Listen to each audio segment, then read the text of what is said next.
Well, good afternoon, ladies and gentlemen. It is indeed afternoon. It's 1:08 p.m.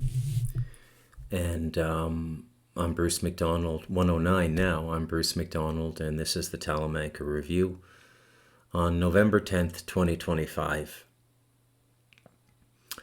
And today, I think, oh, let me get a coffee. Today, I think that I want to talk about my pueblo. And what do I mean by that? Well, my pueblo is my pueblo. And it's where I live, and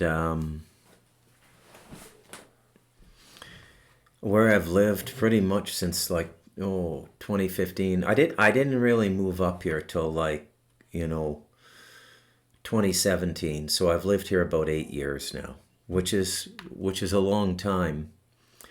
And this is the most, I'd say, immobile I've ever been.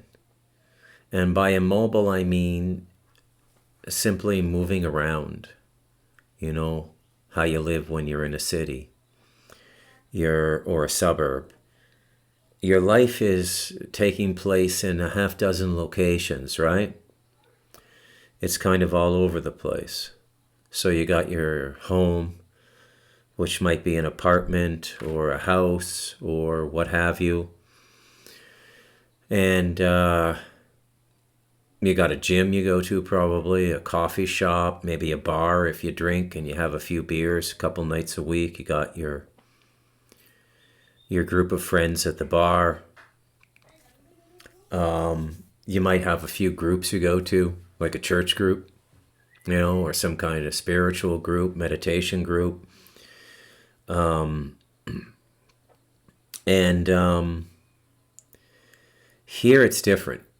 Here you basically have your house, which is nestled in the mountains. You have the extraordinary nature all around you, and you have your life here. And then you have a host of characters who live here. And they're very interesting to look at and to study and to try to understand, especially when you're thinking about the world and what's going on in the world, the trajectory of the first world economy. Okay? And like yourselves, I'm thinking about these things a lot. I'm thinking about them philosophically. I'm thinking about them spiritually. I'm thinking about them socially. I'm thinking about them economically and in terms of justice. And lately, in context of the way I've lived for the last 7 or 8 years, a decade, well, I'd say 11 years now I've been in Costa Rica. I came in October 2014. But it took me 2 or 3 years to get everything set up and to get the house built up here, to live up here and everything. And then I just kind of kept working on it. But as I look at the world now, and I look at the way that I chose to live, at a time when there were no clear signs that this was going to be necessary, I find myself strangely reflective. And I'm asking myself very interesting questions that I'll share with you and which form the basis of today's podcast. And it has to do with the decisions we've made as a culture, the direction that the first world has gone in, and the absolutely discordant acceleration of the human agenda. And I say discordant because it is not harmonious, this movement of the human race. I think everybody who listens to the Talamanca Review can now find agreement in the idea that most of the bedrock ideas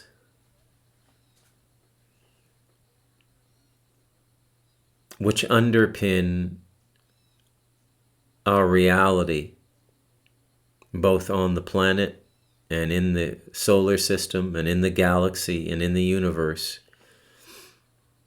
I think most of us are coming to the conclusion that there's something extremely wrong with the story we've been told, and deliberately wrong. I have lately begun to entertain the idea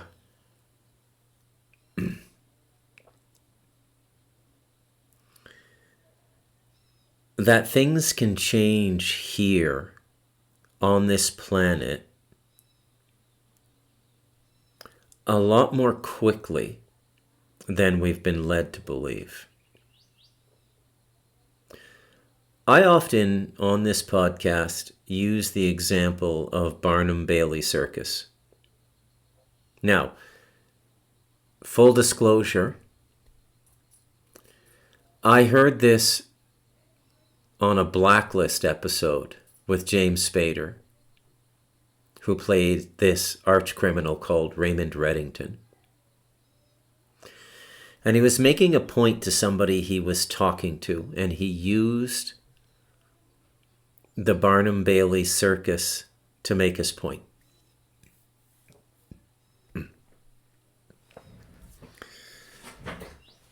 So you get this circus that comes to your town.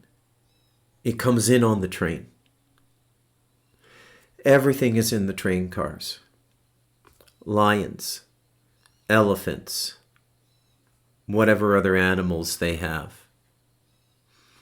All of the equipment, all of the cages, all of the food for the animals, all of the tents, all of the seating. Okay, because the circus can fit thousands, if not tens of thousands of people. Now, they don't always put up tents, and back in the day when they first started, they used to put up tents.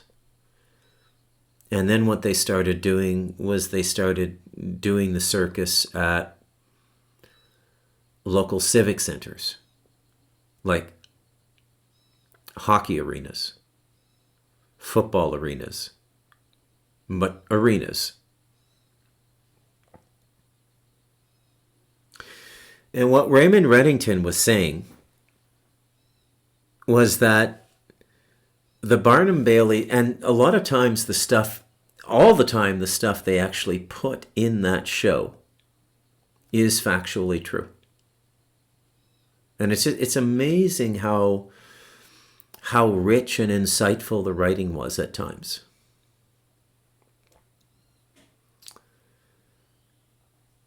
And so the information that they give you in the show, if Raymond Reddington says something, it's true. In real life, it's true, even though it's a fictive TV show.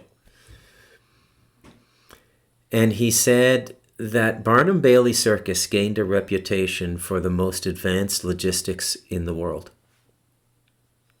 So much so that militaries, the U.S. military and other militaries, would go and study how they set up and broke down the circus so quickly. Because it's a logistical feat that is mind-boggling. It would put most event planners to shame. And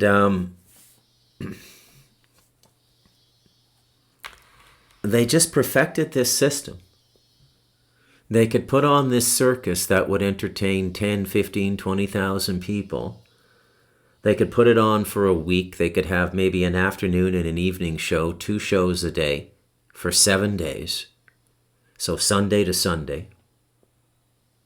or Monday to Sunday. And then when the final show was done at 8 or 8:30 at night on that Sunday night, everybody would go home. And you would wake up the next day and you would hardly even know the circus was in town. Everything was just taken down and gone. And they could do it all before like 2 o'clock in the morning, put it all on the trains and get out of town. And it was a logistical feat that actually amazed even military leaders, like the Army Corps of Engineers. Like, how are they doing this? And they literally went and they studied the logistics and setting up and taking down Barnum Bailey Circus.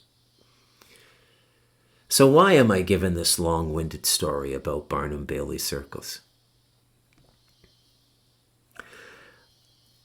Because I've begun to believe that there's something going on with this reality we live in that is a kind of cosmic Barnum Bailey Circus. And I mean something nobody is talking about. You get hints of it. Okay, so there's hints of it in there's hints of it in the Archaics material with this 128 or 138 year cycle. There are hints of it in Tartaria. And the hint is that such a thing could even happen. That an entire advanced civilization could be wiped out in half a generation, 17 years. If a generation is 33 years, let's say. And that in half a generation, an entire civilization that is multinational, and in some instances even spans different continents, could be taken out in what is ostensibly the cosmic blink of an eye.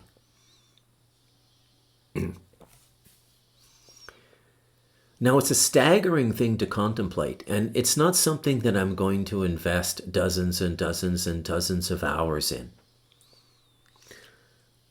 You see, I'm not really concerned with the minutiae of things. In certain instances, I am. I find a beehive a very interesting thing to study. How they exist, how they mate, how they guard the queen, how they produce honey. I enjoy the minutiae of a beehive. But generally, I'm not a minutiae guy, which means that I am running completely counter-current to the time in which I live, which should be abundantly obvious to anybody who watches this podcast.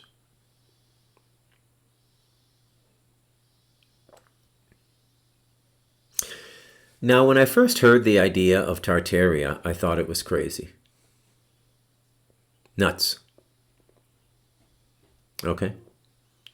And I started to notice that there were certain groupings of people that if they bought into one thing, they bought into a number of things.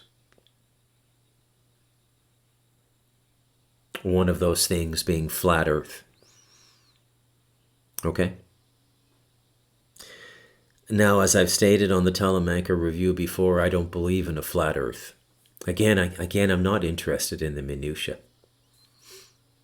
I am interested, however, in the principle of things. What is the correct spiritual principle?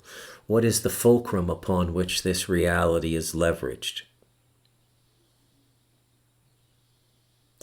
Now, here is the one thing that I'm certain of.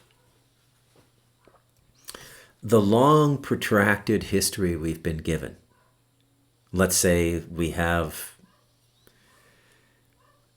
of real tangible history, we have maybe 2,000, 2,500 years.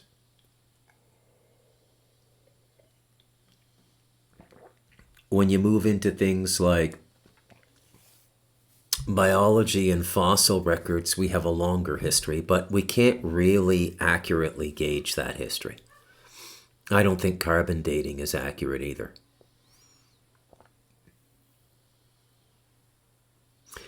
But here's the thing that I do believe.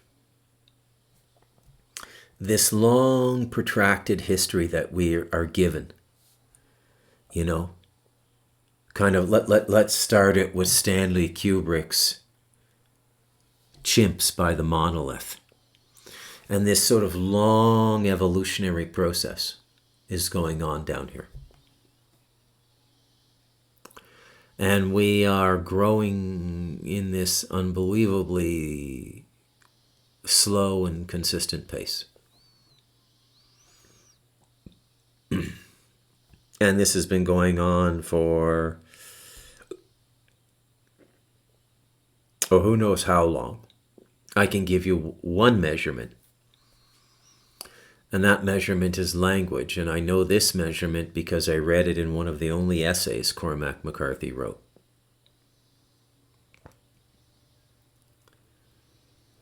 And language has been with the human race about 70,000 years. Which, how they would assess that, I don't know. But let's take that to be true. We now have about 2,500, 3,000 years of history. You can maybe say the Chinese have 5,000 or 6,000. Some say 8,000 based on pottery shards and pottery records.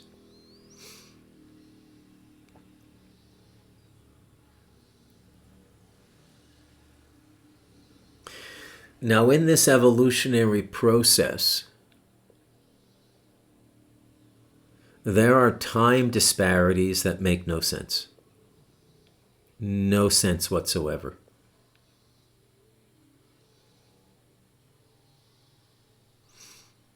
Why did it take us basically 70,000 years of sufficient cognition to speak, and then written language? Well, written language isn't even a universal on the planet. Many of the tribal peoples in the world still don't have a written form to their language. So it is interesting to note that as we look upon the world now and the way people live, there's a significant portion of the human population that is illiterate in the form of the conveyance of ideas independent of vocal cords, meaning writing, which is undoubtedly, language is the first major technology the human race discovered. And it is a discovery. And language is the most elegant of all the technologies to study. Because language requires no external tools. A baby will start speaking at 2 years old, mama, dada. And all they did was listen. And I find that pretty amazing.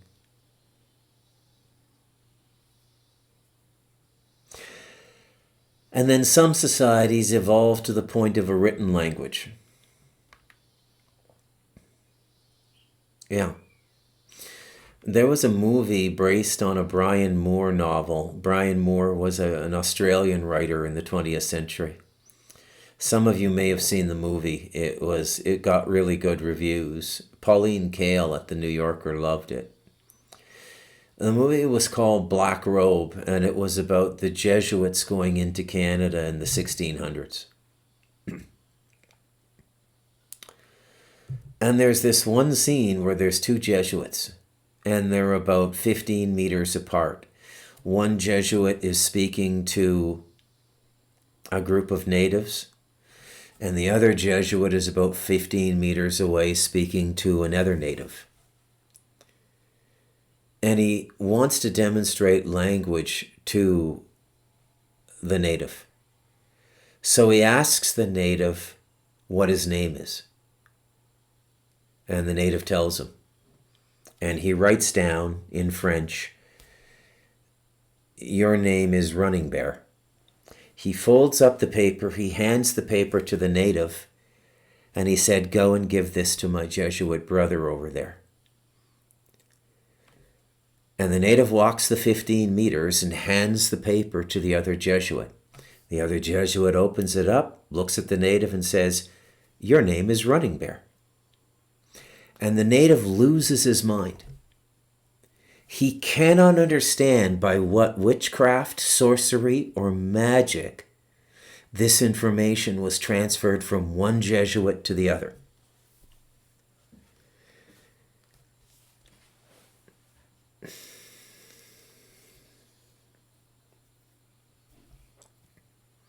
And to this day, there are tribes with no spoken language.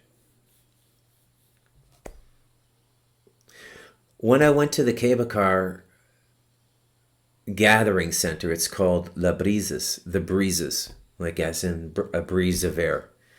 And it's about 35, 40 minutes away.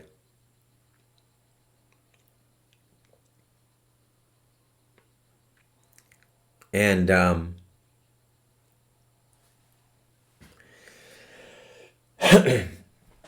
it's the most Kebakar I've ever seen in one place at the same time, which makes sense because it's kind of their cultural center. And there must have been, I don't know, 200 to 400 of them there, including elderly people, children, everything. And I can't remember the last time I saw a happier group of people. I mean, genuinely happy. Everybody smiling, everybody in their being, everybody in their moment, everybody without any worry. It was literally one of the happiest things I've ever seen in my life. I feel blessed to even have experienced it, which is one of the reasons I want to share the jungle with people. And this amazing culture back there, which has to be guarded, has to be protected, and has to be worked with in a certain way. Because this is a very precious thing, this culture. I suppose you could say all cultures are precious, but I'm starting to doubt that. Okay? Now, getting back to what I was saying a moment ago about the timeline and about I've now come to believe that this reality can shift in ways much quicker than we previously understood. Or, if not understood, then talked about. Okay? So now, if you buy into the narrative of modernity, this extremely fragile human race, through some secular or atheistic miracle, because it's godless, there's no God in this world, through some secular miracle, we have now found ourselves at the precipice of space travel,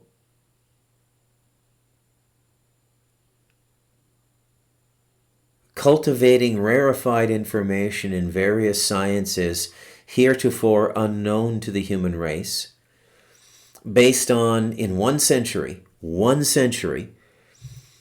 based on massive evolutions in every form of science. And the equipment that attends science. So the microscope would be one thing, and the microscope allowed us to start looking at microscopic things. What's microscopic? Viruses, bacteria. So what benefited from the microscope? Medicine. Okay? And this chain reaction of events brought us to this moment we're in now, which is 2025, on the verge of artificial general intelligence, which will become a governing principle within human affairs. They're setting it up to do it already. This should be abundantly clear to anybody with their head screwed on. We're constantly being titillated with futurism. Personal helicopters that are battery powered, that you don't need a license. What does that do? It means you can live places you normally couldn't live.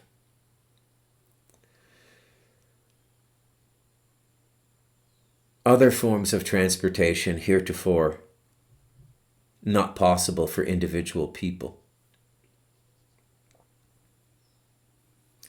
Alleged advancements in medicine.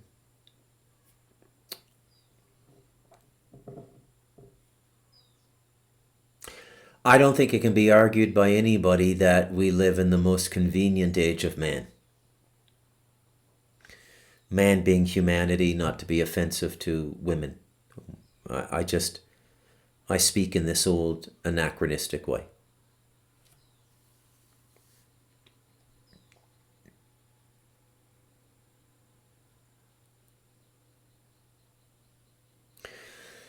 And all of these things have happened in less than 4 generations. 120 years.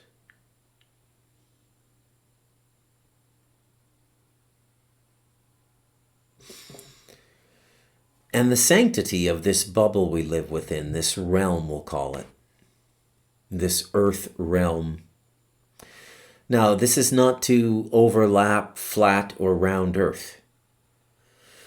When I say realm, what I mean is a frequency matrix that produces a consistent reality. So there's a frequency matrix on this planet that allows for life to exist in 3D. I'm here, you're listening to me now. It's an object reality that I'm here talking. And you who are listening to me when this podcast is put up, it's an object reality that you're listening to me.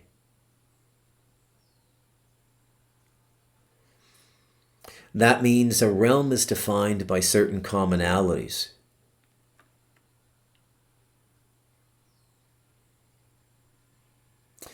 The commonality of this realm is a light spectrum and a sound spectrum. And those two spectrums are denoted by the limitation of the human ear and the human eye. What dogs and cats are perceiving are no business of ours because we can't see through their eyes. But there's strong evidence that dogs and cats have a sound and light spectrum that exceeds the human. They can actually peer into aspects of the realm that are invisible to us. And invisible and inaudible. We can't hear them. This is why you can call a dog with a dog whistle, to use a simple and stupid example.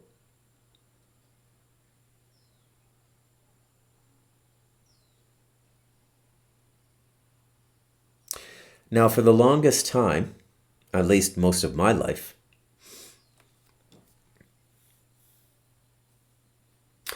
any talk of life outside of this realm was regarded as insane. Whether it be things coming into this realm, which again, so when you understand life properly, it's a continuum. It never ends. This is why maintaining your state of being is so important. This is why managing expectations is so important. This is why managing desires is so important. Because life is a continuum. And we literally just, from the human form, when we give up the body, we go on to be something else that is us, but not quite the same. Almost, it's kind of like, let's take a great novel like Gabriel Garcia Marquez's 100 Years of Solitude. That novel is the same but different in English than it is in Spanish. So it's the same thing. It's the same story that Gabriel Garcia Marquez told of the Mikado family in this little village in the jungle of Colombia, and how they lived in solitude for 100 years before the world caught up with them and dragged them into civil war. Colombian Civil War. If you've never read it, it's a beautiful novel. They actually did a 6-part miniseries on Netflix, Gabriel Garcia Marquez's 100 Years of Solitude, and they did a pretty good job, even for people who love the books. It's always tricky, right? I know people who were ready to shoot themselves when they did Lord of the Rings as 3 feature films. I know people personally who were in a depression when Steven Tyler's daughter was cast as the love interest of Aragorn. It's like it almost ruined the entire book for them because the image they had in their mind of what that woman would be based on Tolkien's description was subverted by the casting of Liv Tyler. People are strange. When you begin to grow your consciousness, you begin to think in principalities and you begin to abandon minutiae. That's one of the things that happens. So I don't see any great distinction in 100 Years of Solitude in Spanish or English. It's the same thing in 2 different forms. It's the same thing translated. And that's the best analogy I can give you of what death is. So it's you on the other side, but you've been translated into something else. But it's still you. Okay?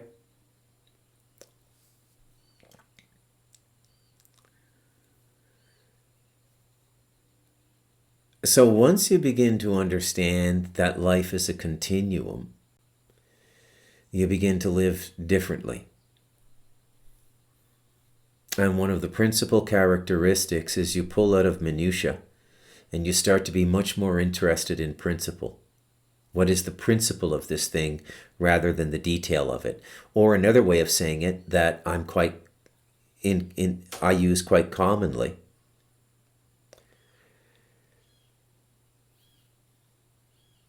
is context over detail. Okay? Now, I've said numerous times in my books, to understand something completely, you have to understand both the context and the detail. Okay? For example, if you were to take the 2 bombs, Fat Man and Little Boy, and history only told us that the Allied forces dropped 2 atomic bombs in World War II. They didn't tell us where. They didn't tell us what the effect of those bombs were, and they never told us how World War II ended. We would comprehend the detail that Fat Man and Little Boy were dropped on Nagasaki and Hiroshima, but we would not understand the historical context. We would not understand how it ended the war with the Japanese. Allegedly. Okay? Allegedly. So the way my thinking and my curiosity has evolved is that context is more important than detail. If you can get the context, you'll probably be able to figure out the details. But if you just get the details, you're going to have a much harder time figuring out the context. Okay?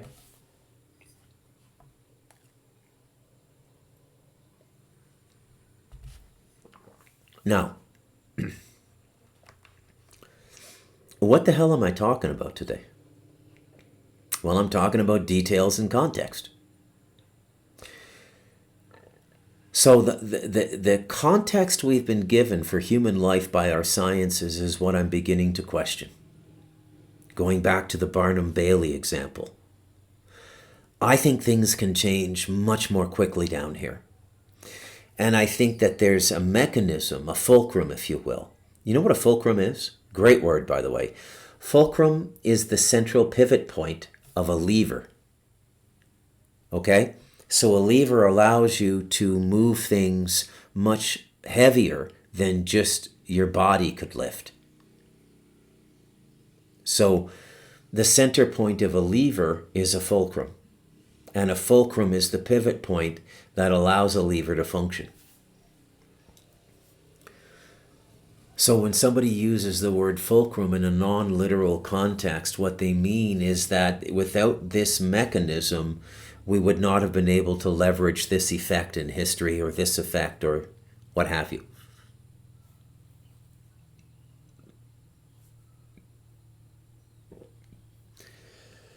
And what I'm saying is that the context we've been given, I'd say, is complete bullshit. And why wouldn't it be? Okay? Now, there is absolutely no way to refute context without direct perception, which is why spiritual practice is so important.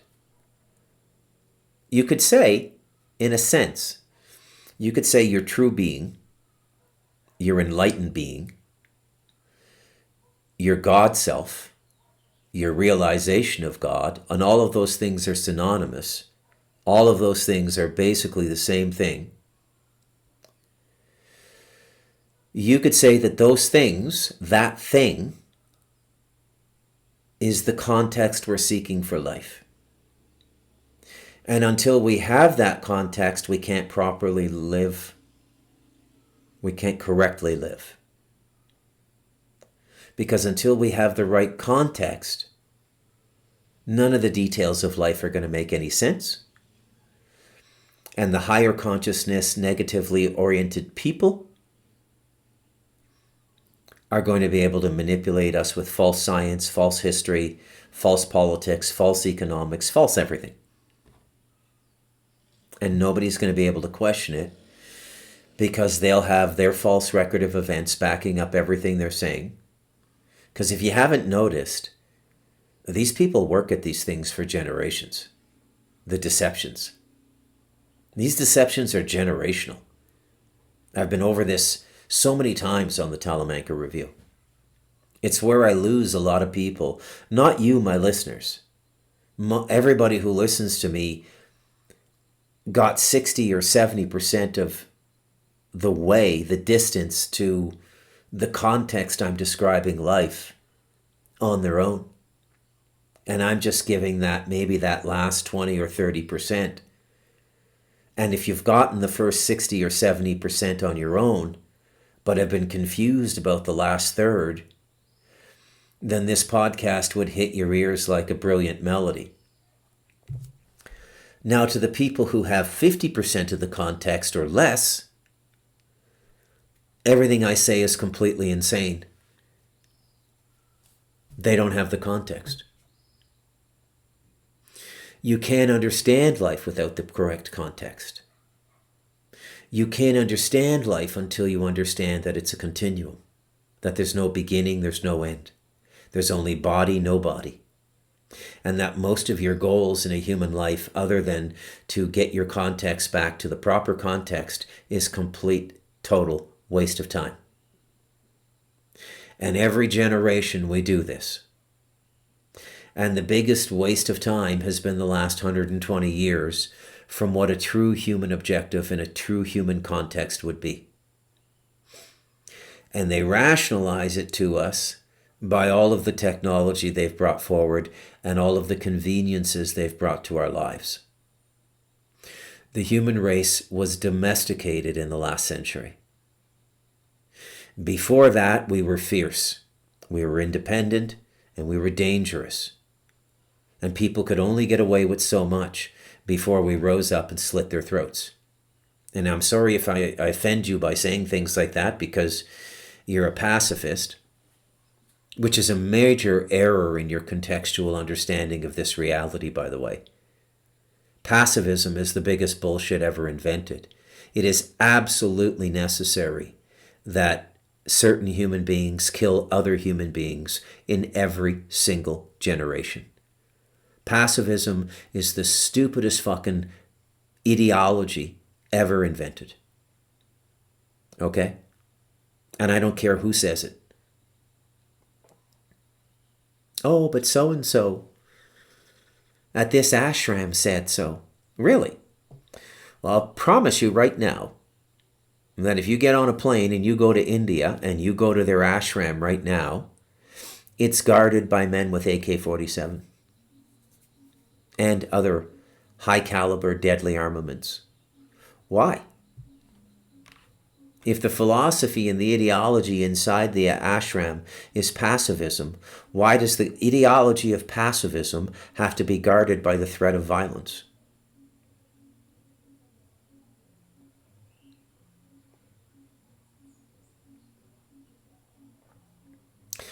There's something about this fifth generation. So the fifth generation would be, I guess, well, let's do them all, okay? So let's start in 1880. So you got 1880 to 1910 is one generation. Let's go 30 years. 1910 to 1940 is another generation, or let's go 45 so we can start the baby boomers. Baby boomers, Gen X, millennials. So about 5 or 6 generations in from 1880. Because of the conveniences given to human beings, the domestication of the species has created mass psychosis. Mass psychosis. Okay? It's everywhere you look now, but most acutely in the first world because we are the most, or you are, because I don't live in that world anymore. You are the most domesticated people on the planet. You're literally house cats, incapable of surviving on your own. And because of that deficit, you don't think right. Because your thinking isn't in the right context, because the right context is always survival. So you're lost.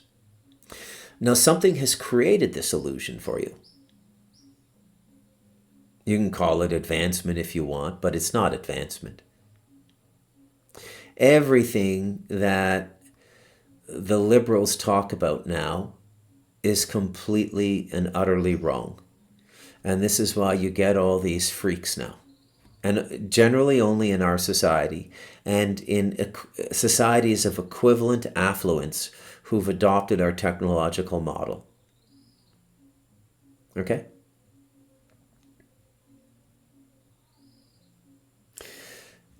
There is a shame in being human.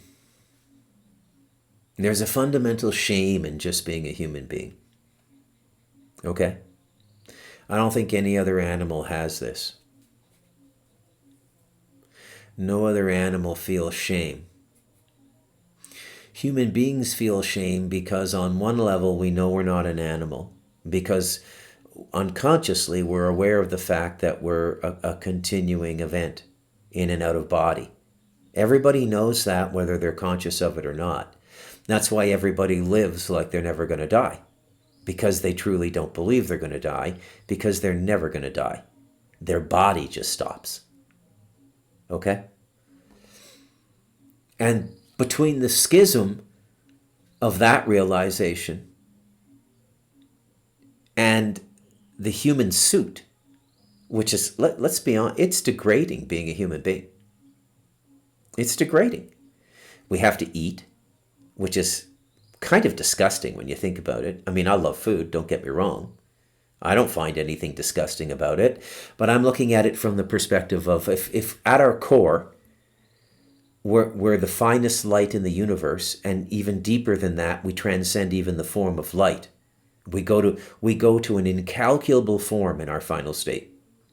No science, no perceptual ability can understand what the final state of life is. We can understand aspects of it, dimensional aspects of it. We've done a brilliant job, the secret societies, the various mystery schools, and the various wisdom traditions on the planet, whether they be Taoist, Vedic, Buddhist, or whatever. We've done an excellent job, or even modern, like Robert C. Monroe and Journeys Out of the Body and the Monroe Institute. We've done an excellent job of documenting the dimensions close to us, like the astral, for those so inclined. But still, I'd say 60, 70, 80, 90% of the human race isn't even interested in accommodating an astral reality. Okay?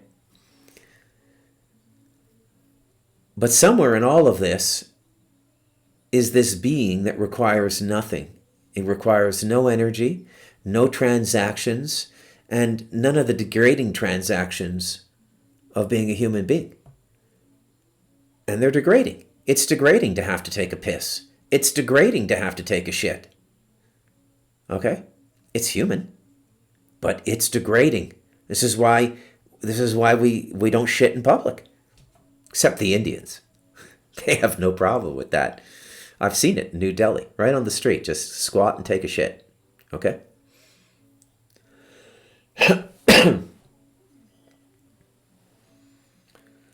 But especially the white Christian world, there's a tremendous shame in being human.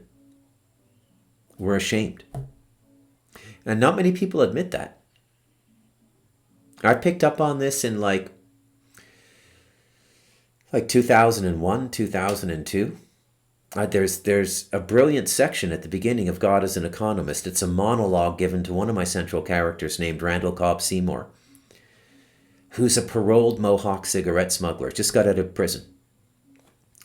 And he's walking down the side of the highway on the way back to his reserve because nobody picked him up at prison. It's like a 4-day walk. And you're just in his head when he's thinking. And he's going through all this. You know? Human beings, the white man is ashamed to be human. Ashamed to be human.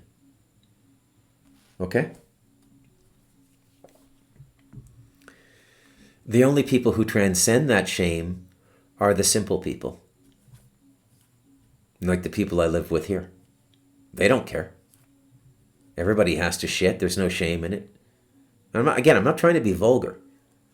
I'm trying to point something out. But at the end of the day, this entire context we live in is false. And I'm starting to wonder if we aren't being wiped out because we've made so many mistakes. Right? That we've taken the human race so far off track. And we have. Okay?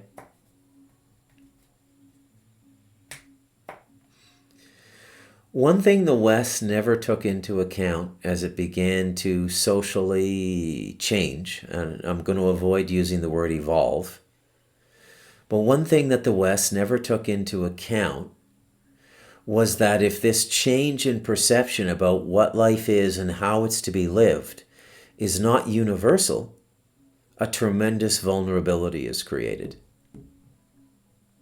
Okay? The moment you transfer your military to technology and you stop relying on warriors, you lose a human connection. A warrior is as old a caste of human as the saint.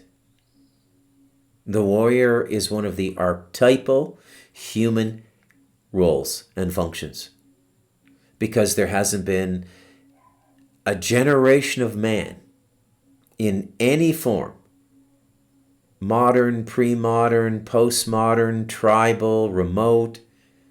There's never been an instance of man that did not understand that this reality required us to survive. And failure to survive created loss and suffering.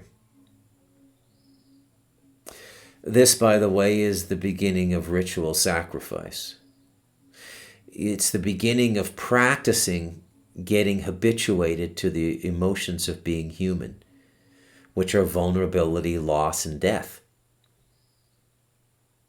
And we came to believe that if we voluntarily offered up lives, we might not have the fates or the gods, as people used to regard them,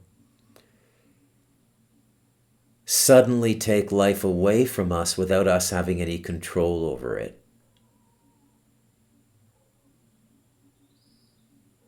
I know, eh? That is the origin of human sacrifice. It's this coping mechanism with survival. Now, what should change in an evolving human collective is the necessity for violence. Now, whereas 500 years ago, it was probably much more common, random violence, being killed by brigands on the road when you're on horseback going from, I don't know, from York to London in 1721. Those roads would have been pretty treacherous with highwaymen and things like that, right? You'd get killed.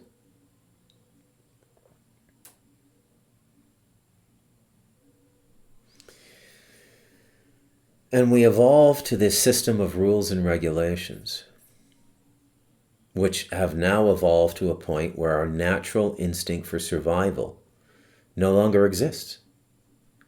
And this is why you get all of this craziness in the world now. All of these outrageous ideas from people, and specifically Westerners, and more specifically Americans, and most specifically this fifth or sixth generation since 1880, which is completely insane. Completely insane. I'm going to call this podcast Survival. I'm Bruce McDonald, and this has been the Talamaker Review.